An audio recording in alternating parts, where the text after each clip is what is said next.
My sister and I launched Three Farmers about 6.5 years ago, so we are definitely in the startup stage of things, in the rapid growth stage, and I'm sort of here to discuss some challenges that we sort of face, or how we've sort of grown our company and how we continue to grow. Natasha and myself, when we started, I was 23, she was 24. Two very young girls with no experience in grocery. I was simply a chef, and she had a degree in economics, so at least she had a finance brain. Our three farmers are my father and our two neighbors, which are also family friends and majority shareholders. Long story short, they had grown this camelina seed. They were contracted out to grow it actually for biodiesel purposes, and these contracts ended up falling through. So they brought this to Natasha's attention, who started doing some research. She discovers that this ancient oil seed has incredible nutritional properties, such as high omega-3, high vitamin E, and was even used in northern parts of Europe as a culinary oil. So they crushed some and brought it to me, the chef. Flavor and consistency of the oil, amazing. I make dressings with it. I look at the nutritional profile compared to other oils. There's a huge competitive edge to this camelina oil product. So the next thing we know, we're talking to a graphic designer in Saskatoon, come up with a transparent and awesome brand called Three Farmers, pour some oil into a bottle, slap a label on it, and take it to the farmer's market. We sold 14 bottles in the first hour and thought it was like the best thing ever. So now 6.5 years later, we have 12 different Three Farmers SKUs, as well as our equine line. We've partnered with 3 different Canadian national distributors, employ 4 full-time employees, and over 40 casual sales staff across the country. We sell in over 2,000 stores across Canada, the majority of them being the natural food sector. So why did we do it? How did we do it? And how will we continue to do it? There's really no answer to that question other than, I guess, we believe in ourselves, our products, and our brand. We have vision, passion, and drive to do something different, innovative, and exciting. We have made the choice to see this through and give it our best. And as we grow, decisions get bigger, the invoices that come in are much bigger, and you're always having to think bigger and greater every single day. So if I were to share a few key things that we keep in mind when making decisions in our business or working through things, here are just a few. Number 1, under-promise and over-deliver.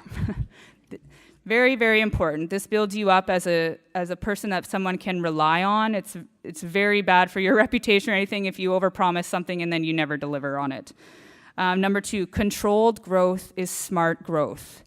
It's very hard sometimes to have to pull the reins back on yourself or your company or your partner, but it's very, very important to always be in control of how fast you're growing and ensure that you're looking at 5 or 10 years ahead and growing into yourself.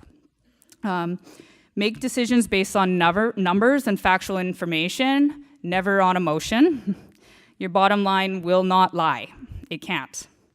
Number 4, set realistic goals for your company and for yourself. Don't set yourself up for failure. Be conservative with your goals for yourself and for your company.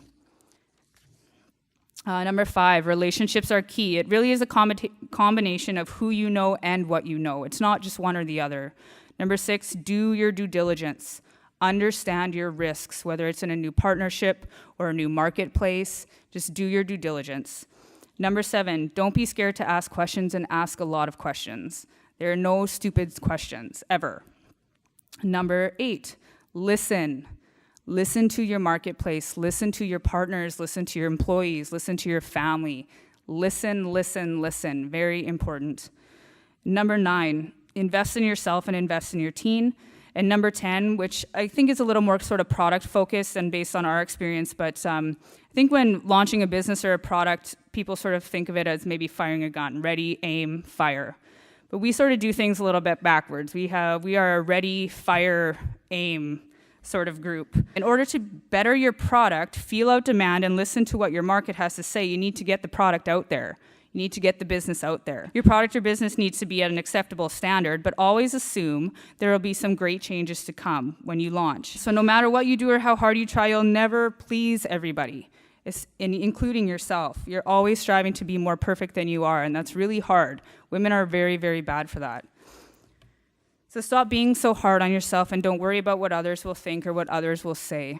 There really is no one way of doing life. There's no one way of doing business. Only you are able to find what works for you. Only you are able to find what works for your family. Only you are able to find what works for your business. So go ahead, get uncomfortable, ruffle some feathers, and challenge yourself. Dive in and enjoy the ride, because that's really where it all counts.